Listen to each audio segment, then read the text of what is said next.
And now, from beyond our dimension, this is the JeffMara podcast.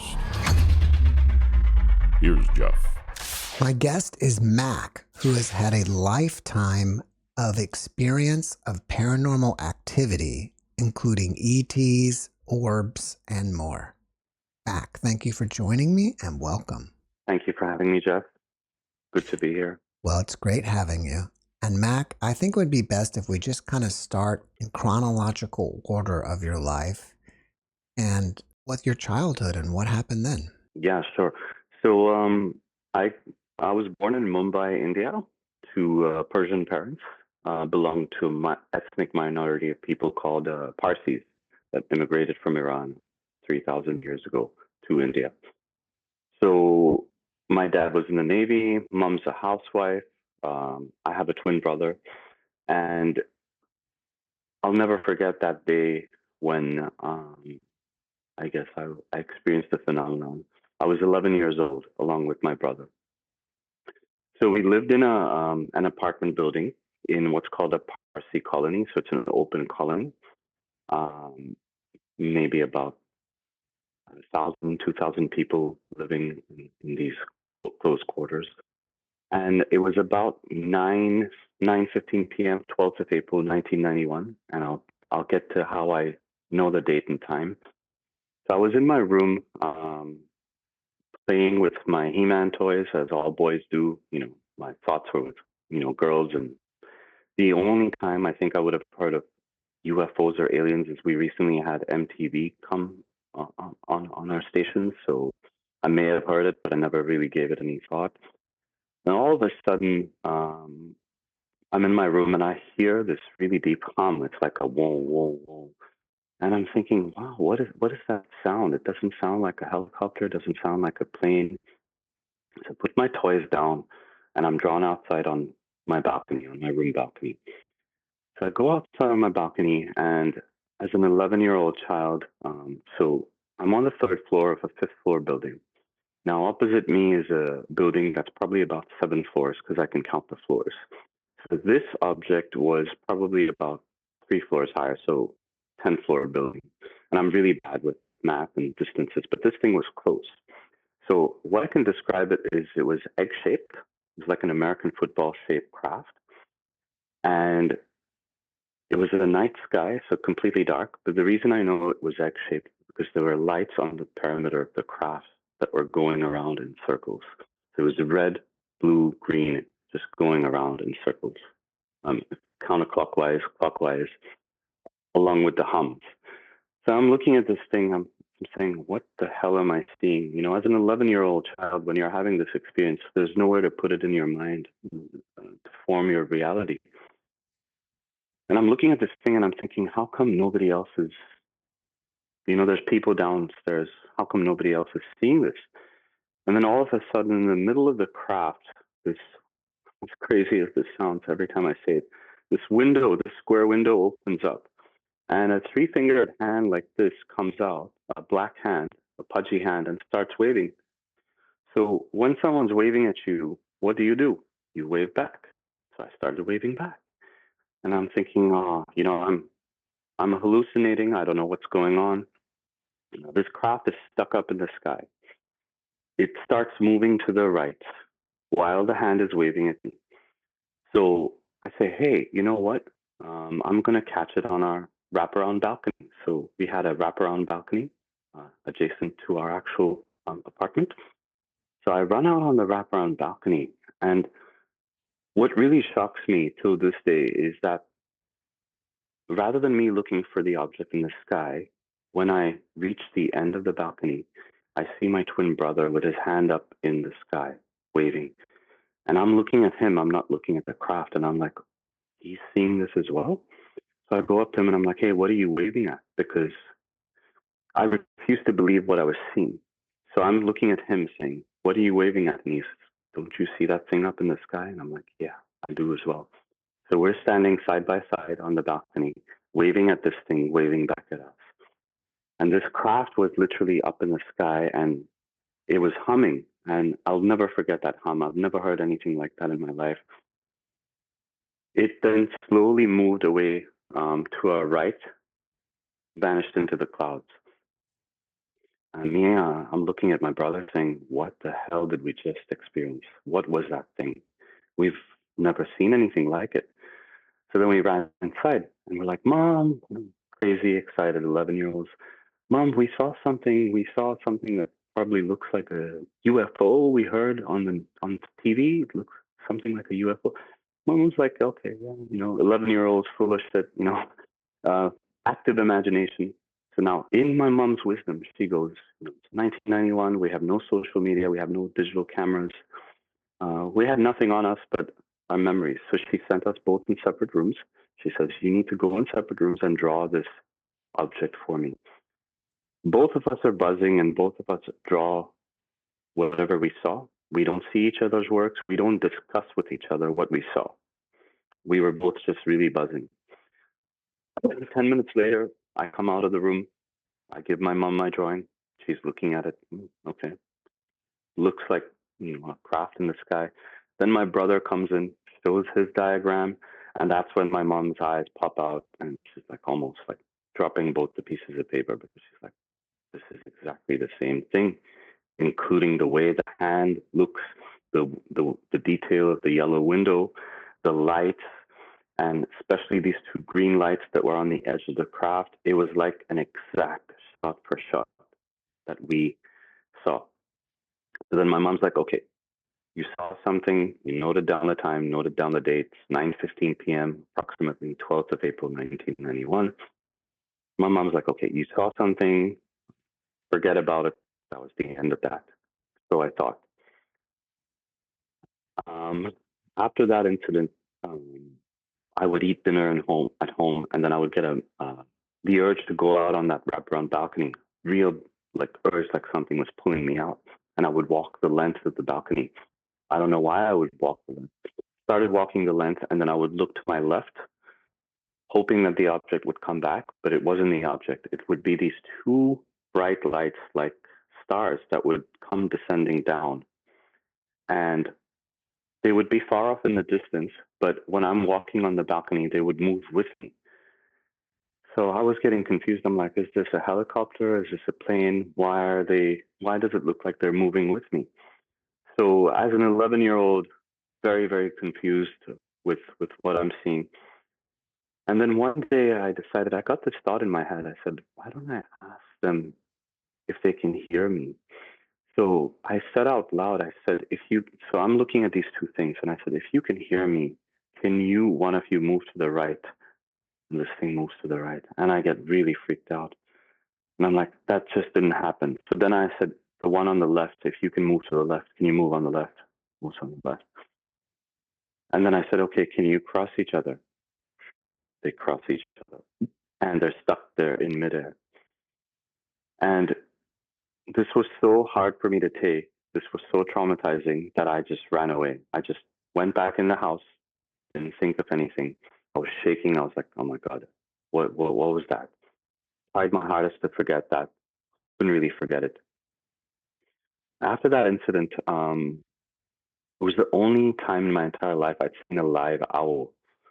So an owl that was massive was out on the wraparound balcony outside my mom's room, and it was hooting like crazy. Now, in our Parsi and Zoroastrian culture, we're not supposed to see owls because they are a harbinger for death and infertility. So my mom said, if you hear an owl, don't go outside, don't look at it in the eye. So I heard the owl hooting like crazy, and I came into my mom's room, and I'm like, Mom, can you hear that owl? She's like, don't look outside. Whatever you do, don't look outside. And I went outside on the wraparound balcony, and I'm seeing this gigantic owl just sitting there on the building opposite, hooting away, looking at me. And I was mesmerized by it. If you had to guess, would you say that the UFO is like maybe the size of a car or a little bigger? It was much bigger than a car. I would say it was the size of a bus, at least. It was massive, and it was literally like right above our heads. Like when you looked at it from your vision, it was like you could make out the details of the craft and the lights buzzing. And the amount of detail that we saw is the fact that when that window opened up and that hand came out, I mean, if a hand or something was far away, you wouldn't be able to make out the outline of whatever this thing was, and the fact that it wasn't an experience that was maybe a minute or so. This thing had intent and intellect because it was stuck up in the sky. We don't know where it came from. It was just up there, showing itself to myself and my brother, and it moved with intent. It moved very slowly, so it was like there to show us that it was there in that interaction. Were there any reports of anybody else seeing it? Not that I know of. No, I mean we were 11-year-old kids, and I don't think in a country of billion plus people, their priorities were UFOs or aliens, to be honest. Although there are a lot of cases in India now that are coming out. And I mean, we didn't even have a thing like MUFON or any of that sort of stuff. This is 1991. It's like the Stone Age compared to now. Yeah. So all we had to go by was these drawings that my mom kept in our house for the longest time. And I only got them back a couple of years ago when the phenomenon started coming back in my life.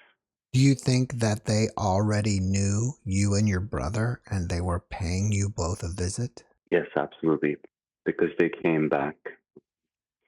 They came back to visit my brother in Queensland on the Gold Coast. So this is I'm jumping forward a little bit. So Okay. nothing happened in New Zealand. So when we moved to the Gold Coast, I experienced my first spirit sighting as an aspect of the phenomenon. So I remember that the house that my parents bought was from a gentleman that was a rabbi, had a wife and a baby. And the reason why I remember that is I remember the day we took over the keys for the house. So I went to the house and I got the keys from this gentleman. My mom and dad said, go get the keys. So I remember this gentleman. I thought nothing of it. 3 months later, we're moved in. Me and my twin brother are sleeping in our room.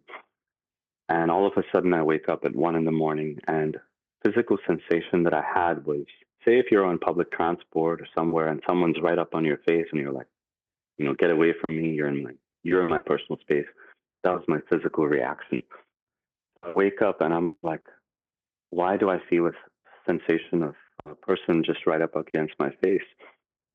So at the edge of my bed, I saw a golden outline of three people. So I see the rabbi and crazy detail. Like I can see the curls of his sideburns. I can see him wearing the hat. I can see the wife standing on the side with the baby. And it was a silhouette, basically, of them, a golden silhouette. And I thought I was dreaming. So I'm rubbing my eyes.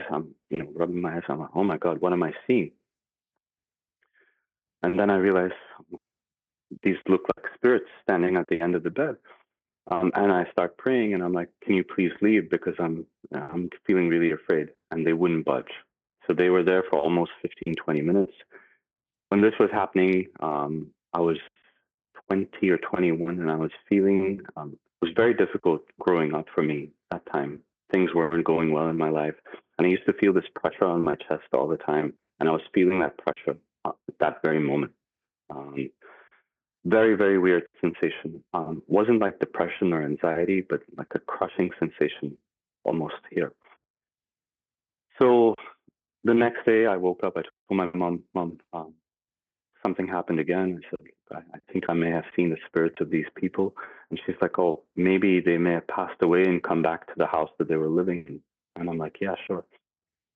So then I asked my twin brother, I said, hey, bro, did you see anything? And he didn't want to say anything. And I kept bugging him for 3 days. I'm like, come on, tell me, what the hell did you see? So he says something that completely shocked me. When he wakes up, he woke up at the same time as me. So he turns around, when he looks at me, he sees this is very difficult to speak about. He sees a giant winged creature crouching on my chest, like a giant gargoyle or a bat, looking down on my chest. And when he turns and looks at this thing, it acknowledges that my brother has seen it, and it spreads its wings, and it looks like a giant bat, got red eyes, and it's very angry. And then eventually he says it flies off my chest. And I'm like, wow. I'm like, I didn't see that, but you saw it. And he goes, yes, I saw that. And I said, that's the only thing you saw? And he goes, no, that wasn't the only thing. So I said, well, what else did you see? And he goes, oh, there were 3 people at the end of your bed protecting you. And I'm like, how do you know that? How do you know they were protecting me? He goes, when this thing was sitting on you, doing whatever it was doing on you, those other people were asking it to leave, and it only left because they were there as guardians for you. And I was honestly blown away by that experience. I was like, I don't know what to make of that. At least at that time, I wasn't sure what to make of that. So that was in my 20s. So nothing happened in my 30s. Lived in Canada for 10 years with my wife. Was just focused on building our human life together. Nothing happened. We decided to move back to Australia. Lived with my parents on the Gold Coast for a few years. Nothing really happened there. But then I moved to Melbourne. And then this all started just around after COVID. So COVID, I had no work for 2 years, so I got depressed. I started eating McDonald's, putting on 150 kilos. I decided to go for a weight loss surgery. So I lost about 60 kilos, so about 120, 130 pounds. So what I found was as soon as I started losing the physical weight, I started losing the spiritual weight on me. And what I describe now through speaking with people was a Kundalini awakening, in the sense that I would get pressure in my third eye region. I would look at my hands and I would start seeing golden outline around my fingers, so seeing the auric fields of my hand. I would perceive the energies of people, even if I'm speaking to them through a podcast, over the phone, face to face. And if someone's insincere, I'd feel this pain in my abdomen, in my solar plexus, which would dissipate as soon as I was away from their vicinity. So then I was going crazy. I'm like, what are all these weird symptoms that are happening? Another symptom was crossing the road one day in the city, waiting at the lights to cross the road. I'm looking at people crossing the road, and my perception of time slows down. It's like watching people in slow motion. So then I got really, really interested in pushing myself to find out about what this all means. So I went for a QHHC past life regression, not knowing anything about regression besides the fact that in popular culture, they're like, you may be able to get some answers about your experiences. So I went in with a clean mind. So it's a 5-hour regression. Boy, did it open a can of worms. Very important for the viewers to note that before my regression, I had no idea of any other species. I had no interest in, grays, mantids, reptilians. Any of that stuff didn't really come into my mind. It wasn't really something that I ever thought of. So when I went for this regression with this lady, she was just a regular QHHC therapist. She'd never had an experiencer before. So almost immediately before I started the regression, a physical symptom started, which is energy vibrating through my hands, and it's never stopped till this day.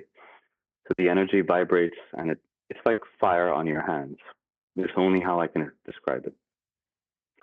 So we got into the regression session, and the first thing that I experienced was seeing my soul being born on a planet that I don't know, but the planet is purple in color, and I'm floating through a crystalline pyramid as a pure consciousness, like a golden being, and I see other souls coming out of that pyramid. Okay, and in my mind's eye, a word forms, Lyra, and I'm like, what the hell is Lyra? I don't know what the hell that means. Behind the word Lyra comes an entity that looks like a gray alien, but she's very feminine. Her eyes are extremely elongated. They're not black. They look like oil on water. You know, those pink and purple swirls? So I'm asking this being, who are you? And she goes, I'm your Lyran mother. This is where your soul originated from, constellation of Lyra. So I'm like, okay. So I'm having this experience, and then all of a sudden, the sensation in my hands changed from just regular hands. My eyes are closed, and I lift my hands up, and I see my hands morph from human to this green, big, muscular hands with scales and sharp claws. And I start hyperventilating. Now, I have the whole regression on tape. So, what I'm telling you is exactly what I remember from the regression. So, please take from this what you will. You don't have to believe a word I'm saying. This is just my experience. So, when my hands morph into these scaly, monstrous hands, my face changes, and I can see my face, this reptilian being. My voice goes down, and my the regression therapist asks, "Who are you?" And I say, "My name is Iraq from Alpha Draconis. We are Siakar." And she says, "Who is that?" And I said, "We are of the Siakar race. My name is Iraq." She goes, "Can you spell it out?" And I spell it out, Rakkh. And then all of a sudden, I see things that these reptilians do. Trigger warning for people. There's very, very traumatic memories of them feeding on lower life forms, feeding on humans. So I was seeing this, and I was participating in this ritual, the feeding. And while this was happening, I was extremely traumatized, looking at all these memories of this past life. And then what happens is the memory shifts with me as this reptilian being on his starship, holding his hand up, looking out at the stars.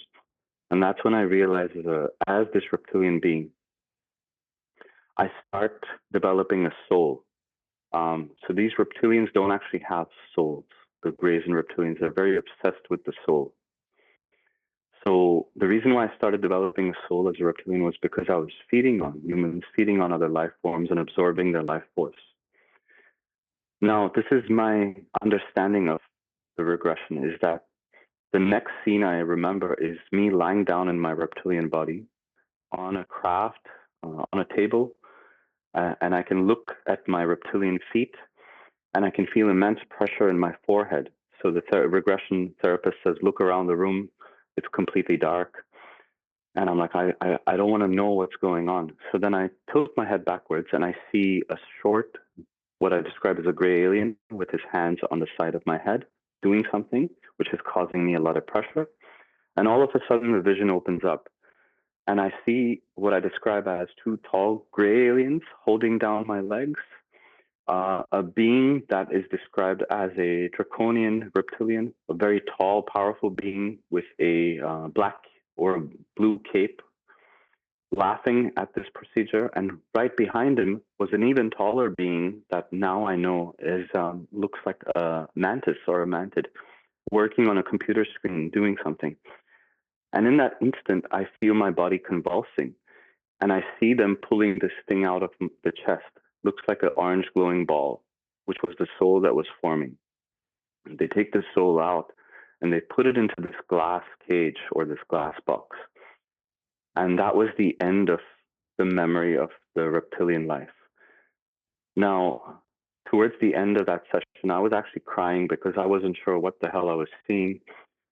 The therapist was trying to calm me down, and then she started asking my higher self, what's the purpose of living these past lives? And my higher self said, look, your soul is never ending. It's on a school journey. And in order for you to appreciate the good, you had to live through this malevolent life. Because as incarnate as a Lyran, you only knew good, but you didn't appreciate it. So you went through another life as a reptilian. You lived through this malevolent life, and now you're incarnated as a human. So then I said, why did I incarnate as a human? Because human life is the most difficult life. And they said exactly that. As humans, we have a choice whether to do good or bad on a daily basis, right? And then I said, I choose the light. I choose to do good in my life because I want to right the wrongs of this past life that I've had. And then I ended the regression asking my higher self, I said, is there good and evil in the world? And a different voice came than the reptilian voice and said, there is no good. There is no evil. There is or there is not. That is all. that was the end of the regression. So that told me at the end of the regression that everyone has a choice in what they do in their life. We all have a choice on a daily basis, whether we want to help people, love people, rape or murder people. We have a choice as humans. So then after this regression, I started having bizarre visions and voices of these reptilian beings. So I would close my eyes and these reptilian eyes would start showing up and the voice would come again saying, remember who you are. So there was one Sunday, my wife was making pancakes. I got dizzy and closed my eyes and the voice came again. And the voice kept saying, Draconis, Draconis, remember who you are. And then I was like, get out of my head. And then all of a sudden, my hand started shaking. Told my wife, get me a notepad. She's like, what's wrong with you? I said, just get me a notepad. And on the notepad, I ended up drawing the eye of the being, flipped the page over. I drew another eye. And then my hand was almost possessed into drawing the self-portrait of the being. So it's like looking at a mirror image of myself. So I'm looking at this being and I can see the face of the being. Flip the page over and I start, it's almost like my hand was possessed. I start drawing alien symbols, an eye in a triangle, all this weird stuff. And then they wouldn't leave me. I wouldn't be able to sleep. I would start hearing their voices, seeing their faces, reliving those past memories that just kept coming up. And I'm like, oh my God, I'm going crazy. I need some mental health support, which is when I went on to X. Excuse me, I found a few people who started speaking. And then through some synchronicity on my Facebook, it kept showing Rewired by Joe Dispenza, Rewired, Rewired. I'm like, who the hell is this Joe Dispenza guy? F it. I'm gonna look into him. So then I started seeing, oh wow, he's got these self-healing meditations. So I started doing these self-healing meditations out on my balcony here in Melbourne, and I live in the city. Almost immediately when I started doing these meditations, I would be drawn to this constellation of Orion's belt with the 3 stars in the middle. And that's when the phenomenon again exploded in my life. So I would start seeing these little lights just manifest and slowly fly, and they would always fly diagonally across from different directions. And it would be 2 seconds, 3 seconds, 4 seconds. The time would keep increasing. And then it dawned on me, oh my God, this is the same thing that I saw as a child. So then I asked them, I just felt like asking them, can I have your permission to film you? And I would get a flash in the sky. And I was like, oh, this is just too much for me. So then I started pulling up my phone and I would film these things flying past. And I only have my iPhone, it's just a normal phone like this. More and more they would start showing up. So a few days after the first orb showed up, I thought nothing of this.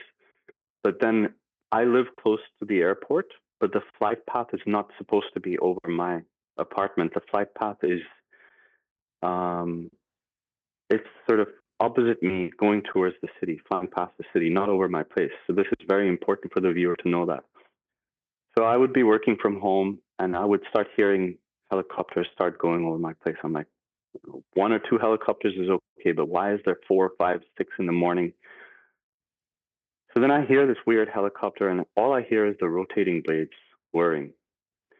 And I'm like, what the hell is this thing? So I go to my balcony and there's a jet black army helicopter with no insignias, nothing, hovering over my place. And I have a picture of this jet black helicopter, clear as day. And you can't see anyone in it. And it's just up there. And my building is 7 floors. Again, this would be about 3 floors higher. So clear attention to detail. I'm like, what the hell is this thing doing right outside my balcony? And I didn't know what it was. Instinctively, I pulled out my phone, I documented it. And then I reached out to some people in the community. I reached out to James Bartley, who is a reptilian experiencer. And he says, oh yeah, black helicopters is an aspect of the phenomenon. It could be craft or it could be, government surveillance. And I was like, this is too much for me. Like, I'm just a simple guy.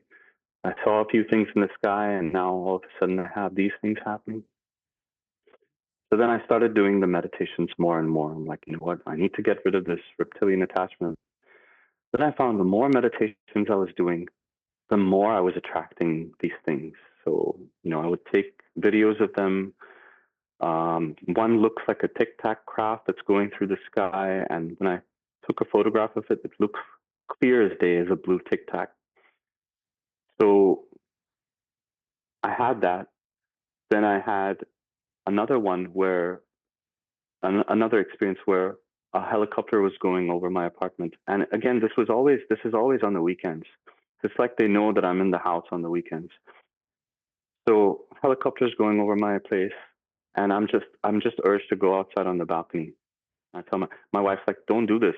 Don't ruin the day by going outside and start staring at the sky because she hates the phenomenon. So I go outside and something compels me to take out my phone and just film 4 seconds of this helicopter going over my house. The helicopter goes over my house, and immediately I feel crushing PTSD.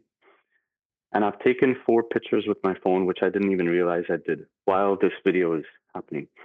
I look at the photograph, and you can see a TR-3B shaped craft, is what I'm guessing it to be, a black craft. And you can see the helicopter just flying over my apartment. And as soon as that happened, I came in the house and I had this shocking PTSD. I started shaking. My wife's like, just stay inside. What the hell's wrong with you? And I'm like, I'm looking at this thing on my phone. I'm like, what the hell is this thing? So I zoomed in and you can see clear as day a black triangular craft. So then my wife's like, put the video up on the TV. So I put the video up on the TV and she spots something else. She slows down the 4 second video, and at the end of the video, the black triangular craft turns white and flies off right behind the helicopter. And this was so fast, Jeff. This is a 4 second video that we had to slow it down frame by frame, but I was able to capture the TR-3B craft, is what I call it, going white and literally going zip right after the helicopter. Maybe this would be a good time for you to show me what pictures and videos you do have. Here's the helicopter going over my place, and it's right there. Okay, you see it? Yeah. Okay, so then if I zoom in on it, this is what it looks like.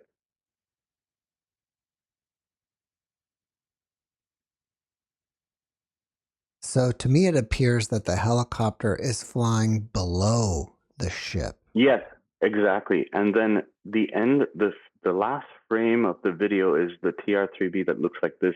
And as soon as the helicopter flies off, this thing goes whoosh and flies off right away after it. Crazy.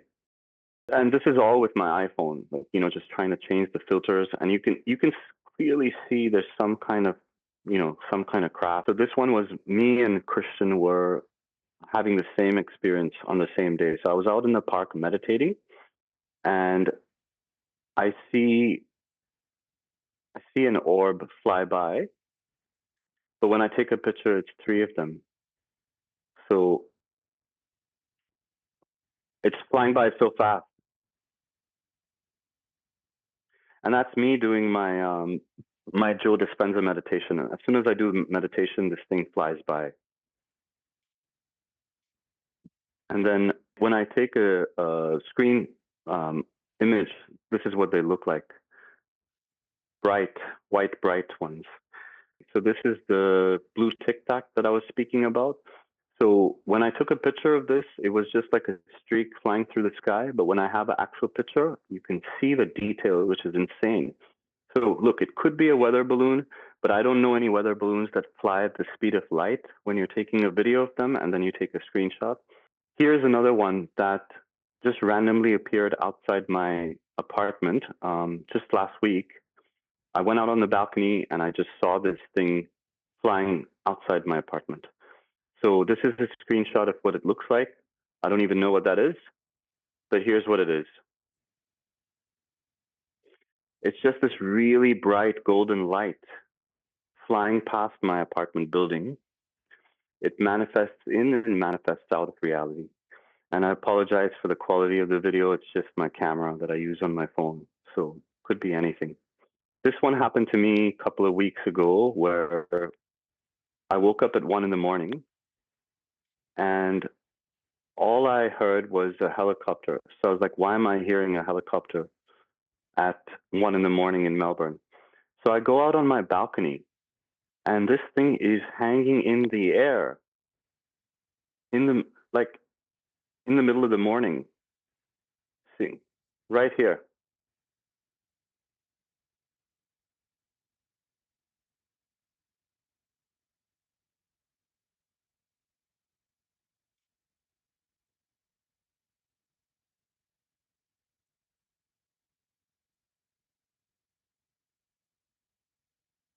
And this thing got me like severe PTSD when I was seeing it.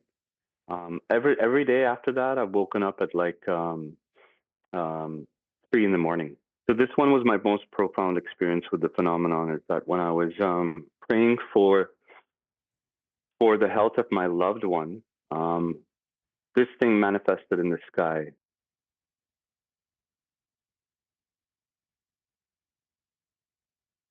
When I take photographs of it, this is what it looks like. It's hard to fathom what this is, but anytime I've called my aunt out, those experiences don't leave me with PTSD. Every other orb experience that I've had. So this is the faces in the orbs. So this is a red orb that's red or orange orb that flew past my apartment, and the photographs that I took of it. Tell me what you see in this. Yeah, I can see two eyes and a mouth. Yeah. So for me, that looks like the face of a gray alien. So that was the black and white version of it, and I couldn't make heads or tails of these things. And then this one was the red orb that I saw. Again, it almost looks like a face. Now, this is the illustrations that I was talking about. So that's my one there, which is the egg shape or oval shape craft, the lights on the perimeter, and you can see the hand here and the window. 12th April 1991. And then here's my brother's one, which, because he's left handed, you can see the comparison. It's like apples to apples. And he's even got the hand here. Now, he's left handed, so his drawing is a little junky compared to mine. I'm right handed. But I don't even know what this little thing is here. But clearly, same hand, three-fingered hand. And he says something like the flash, which I don't recall seeing, but it may have been just the object flashing him. But yeah. Why do you think you get PTSD when you're seeing either the orbs or the ships, but not with your aunt? So with my aunt, I've had two experiences with her. The first one was the 6 minutes of orbs that showed up when I called out her name.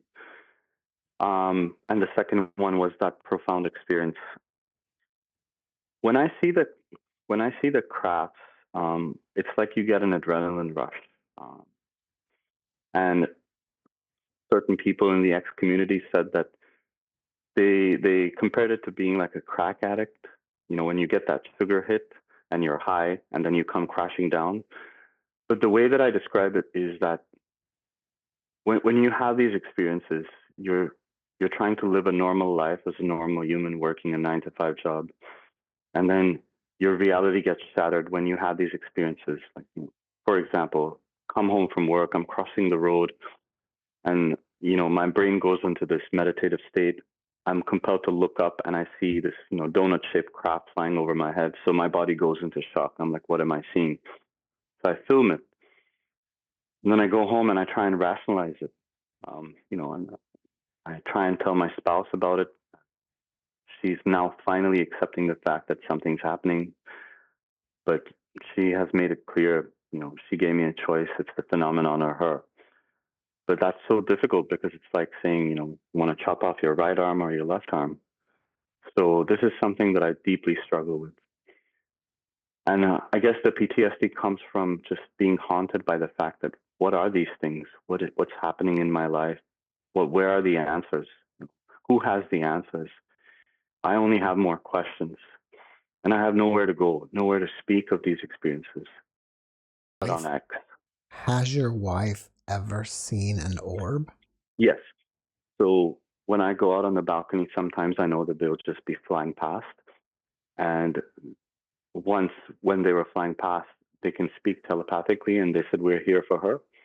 So I said, "Do you want to come out for a second?" And she comes out, and she sees 3 or 4 of them flying past. And For people that haven't experienced the phenomenon, it's very shocking for them because cognitive dissonance, right? So they'll try and rationalize it. And she's like, oh, no, it's just a satellite. I'm like, why would four satellites be moving across and showing you intent and purpose? So she's trying to make sense of these things, but it's not something that certain people can accept. She's slowly accepting that I'm going through this, and it's extremely difficult for me. It's taken a toll on my mental health and my physical health as well. You had a second QHHT session, but with Mary Rodwell next? Is that what happened? Yeah, so this wasn't a QHHT is past life. So with Mary, I did the same. I had an actual regression session because she claimed to help experiencers. Now, the reason why I went to Mary was because during my meditations, I started getting images of these owl-headed beings. They have the face of an owl, but the body of a man, and in a golden armor. So this kept coming up, and I once again I illustrated the owl being. And right after that vision of the owl being, the next day, me and my wife went to an antique store, and for 3 hours, I kid you not, Jeff, all I saw was owls everywhere, figurines, books. And it's like it opened something in my mind, and then all of a sudden, owls, owls, owls, and my attention goes to, you know, these owls. I'm not seeing live owls, but I'm seeing representations of owls everywhere. So I started feeling sick in my stomach. Again, instinct tells me document, document, document. So I document all these things. So every turn of this antique warehouse, we were there for like almost 4 hours. So 3 hours, all I saw was owls on every level. And I told my wife, we need to get out of here because I'm not feeling so good. So then I said, okay, Mary, I need to do this regression with you. I'm struggling because, you know, I did the past life. I found out this past life. It's a reptilian being, and I'm struggling with this information. And then now I'm seeing these owl beings. I don't know what to make of it. So Mary's regression was very, very different, almost healing regression to say. And growing up as a Zoroastrian,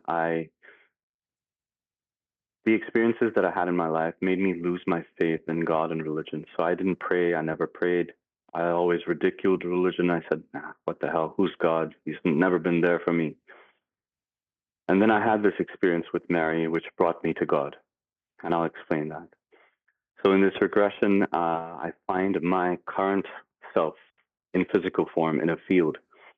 So in this field, I'm standing right next to a very tall and ancient, what I describe as a mantid being in a purple cape.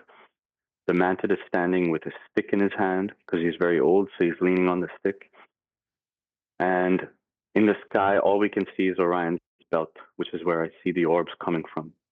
So then I asked this mantid, I said, what are we doing here in the field? And the mantid goes, this. He puts one of his claws on my heart, and the other one he points up at Orion's belt. And from Orion's belt comes down this golden orb. This golden orb morphs into a triangular shaped craft, which lands in the field. From this craft come out these three owl men. So they have the faces of owls, but so the anthropomorphic body of a man, 2 hands, 2 legs in golden armor. And their voices are almost robotic. So they're like, come with us. So I said, okay. So I get onto the craft and I can see the craft. I can remember the details of this craft. We fly off and I asked them, where are you taking me? They said, have patience. So then we're flying off the planet and we fly towards what looks like the sun. So I'm seeing the sun and we go through the sun and I'm confused and I'm saying, why are we going through the sun? You know, isn't it hot here? Wouldn't we all die? And they go, no, we're not at the sun, we're at the all. And I said, what do you mean by the all? Explain it to me. And they go, the all in your English language means God consciousness. And we are all fractals of source, which is the name of my YouTube channel. They said, we're all fractals of source. And I said, explain to me, what do you mean by fractals of source? They said, we are all one, living through different experiences, through different manifestations. Supreme consciousness has given us free will to do as we wish, and it's our choice to do either way. There is no good, there is no evil. There is or there is none. And I said, well, what's my purpose here? And they said, your purpose is to help people like you. We're the ones that have been watching over you since you were a child in those crafts. And I'm like, okay, but what is your purpose? Who are you? And then they said something that was really, really bizarre. They said, we call ourselves the guardians of souls, or the keepers of souls. And I said, can you elaborate further? I said, we call ourselves the guardians of souls. We are fighting a war in what you perceive as the astral realm against the gray and reptilian hybridization agenda. And I was like, what does that even mean? Please explain to me further what that means. And it goes, the grays and reptilians cannot manifest in this 3D reality on planet Earth. So they make their hybrids up in their craft where they steal, fluids from females, eggs from females, semen from men. But you can't have an empty hybrid shell. You need a soul to be able to work that empty shell. So other people are also abducted, and either parts of their soul, fractals of their soul, or their entire soul is taken and put into these hybrids. It's called the soul scalping procedure. And almost immediately, I remember the soul scalping procedure I went through as a reptilian. So it kind of brought it full circle for me. I was thinking, oh my God, is there any truth to this information? Like, what's going on? But then they said, look, there's good and bad in everything. It's your decision how you want to portray this message to the world and to help other people like you deal with this information. So after that experience, and I woke out of that regression, I told Mary, I said, well, I think I was taken to God. I'm sorry. It was it's a very emotional experience. And then after that, the orbs and crafts have always been in my life. I've struggled with this mentally, and I have some friends on X that are going through the same thing, and we are experiencing the phenomenon together. Myself, Christian, and Paul, and I think whatever the message these beings are giving me is that it's not all bad out there. That you need to find a balance in everything you do, whether you're human or NHI, because it all leads back to consciousness. We're all fractals of source, is what they ended with. So it left me with a very powerful hope that what's going on in the world right now with the chaos that human beings are putting themselves through. I feel great pain for what's happening in the world, because when we're hurting others, we're actually hurting ourselves. We're all part of the same family. So now all I do is, I don't obsess over the nuts and bolts of this phenomenon, as many people do. I try and speak my truth that, these things are happening, and there's so many of us out there. We're all experiencers, Jeff. I'm no one special. Mr. Bledsoe is no one special. He just happens to be in the crosshairs of the intelligence community.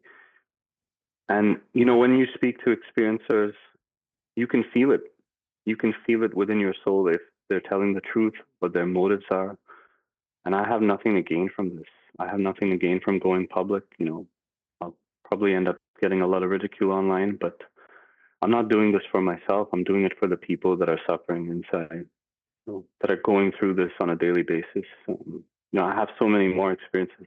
Spend 4 hours with you going through it.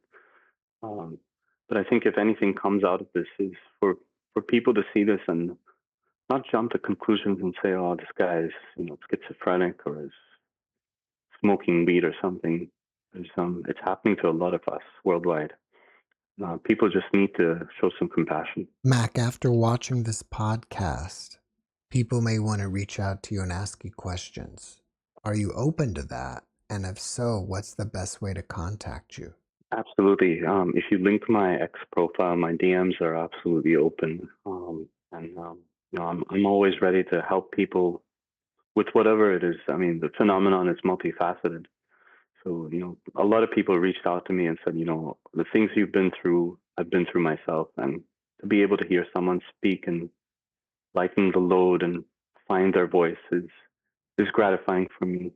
And that's all I'm doing. That's my purpose in life, is to be able to help people, elevate people, and just work towards bringing our personal disclosures. Well, before we wrap it up, can you leave us with one last positive message? So there was one positive experience with the orbs that were flying by, and I asked them, "Who are you?" And they said, "We are us, and you are." No, so they. Sorry, let me rephrase that. They said, "You are us, and we are you." And I said, "Can you elaborate that?" And they said the same thing: "You are us, and we are you." And then they ended with, "We are the heavens." So they didn't say we are from the heavens. They just said we are the heavens. With everything um, I know that there is a brighter future out there with all the things we're going through, because it takes all of us to make each of us. Right? Each one of us cannot be successful in this life alone. So if I leave people with anything, is that, you'll hear negative aspects of the phenomenon, and people will say that the aliens are negative, but so are humans. Humans are also doing negative things. Try and find a balance in your life in all things. And if you have people that come to you and say, "Look, I've had an experience, I'm afraid of this," uh, please treat them with respect, and treat each other with love. And I'll end with that. Mack, thank you for your message, and thank you for being my guest. Thank you so much, Jeff. I appreciate you. Have a wonderful day. Stay blessed. Thank you, and God bless you. Thank you, Jeff. Thanks for watching the JeffMara podcast. I really appreciate you. Another way to show support is through YouTube memberships. And if you do, there are loyalty badges and other perks depending on your level of membership. All you need to do is click the join button underneath the video to find out more. Thank you for your support.